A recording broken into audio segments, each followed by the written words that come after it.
পশ্চিমবঙ্গ বিধানসভা নির্বাচনে প্রাথমিক গণনার প্রবণতায় বিজেপি এগিয়ে রয়েছে।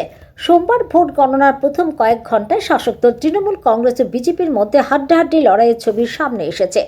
যদিও অনেক ব্যবধানে এগিয়ে রয়েছে বিজেপি, বিকেল 3টে পর্যন্ত গণনায় দেখা গেছে বিজেপি 194 আসনে এগিয়ে রয়েছে, তৃণমূল কংগ্রেস 90 আসনে এগিয়ে রয়েছে। এই অবস্থায় গণনা যত এগোচ্ছে এই চিত্রেও পরিবর্তন দেখা যাচ্ছে।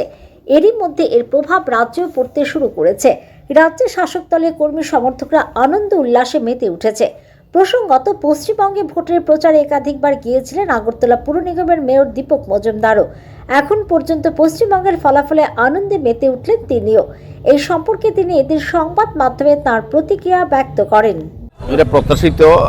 পশ্চিমবঙ্গের বাংলার মানুষ সিদ্ধান্ত নিয়ে নিয়েছিলেন যে পরিবর্তন করবেন, কারণ দীর্ঘ 15 বছরে দুর্নীতি, সন্ত্রাস, স্বজন পোষণ এবং বিশেষ করে একটা সম্প্রদায়কে দূষণ করার ক্ষেত্রে এবং হিন্দু সনাতন ধর্মকে আঘাত করার ক্ষেত্রে পশ্চিমবঙ্গের সরকার, বিশেষ করে মমতা ব্যানার্জি, অভিষেক ব্যানার্জির নেতৃত্বে যেভাবে হিন্দুদের উপর টানা অত্যাচার চলছে, সমস্ত বাংলার হিন্দুরা, সনাতনীরা এবং বিশেষ করে যারা উন্নয়নের পক্ষে থাকেন তারা কিন্তু এবার ভারতীয় জনতা পার্টির প্রত্যেকটি প্রার্থীকে তারা ভোটদান করেছেন এবং আজকের রেজাল্ট যেটা বেরিয়েছে এটা কিন্তু প্রত্যাশিত ছিল। আমি বলবো একদিকে হচ্ছে আমাদের প্রধানমন্ত্রী নরেন্দ্র মোদীজি এবং অমিত শাহজির ওপর মানুষ ভরসা রেখেছেন, আস্থা রেখেছেন, কারণ এই দেশে যতগুলি ভারতীয় জনতা পার্টির নেতৃত্বে সরকার আছে, ডবল ইঞ্জিনের সরকার, তার যে উন্নয়ন হচ্ছে তার থেকে পশ্চিমবঙ্গ কিন্তু পিছিয়ে গেছে। দীর্ঘ 35 বছর কমিউনিস্টের শাসন, পরবর্তী সময় 15 বছর তৃণমূল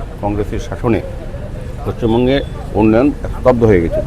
মানুষ চাইছিলেন যে এটা থেকে বেরিয়ে এসে উন্নয়নের সঙ্গে অংশগ্রহণ করা এবং সার্বিকভাবে কেন্দ্রীয় সরকারের সব বিভিন্ন প্রকল্প সুযোগ যাতে অন্তিম ব্যক্তিগত পশ্চিমবঙ্গের মানুষ পেতে পারে সেই ক্ষেত্রে মানুষ রায়দান করেছেন, ভোট দিয়েছে। তো আমি প্রথমেই পশ্চিমবঙ্গে বাংলার সমস্ত গণদেবতাকে ধন্যবাদ জানাচ্ছি। তারা সঠিক সময়ে সঠিক সিদ্ধান্ত নিয়েছে।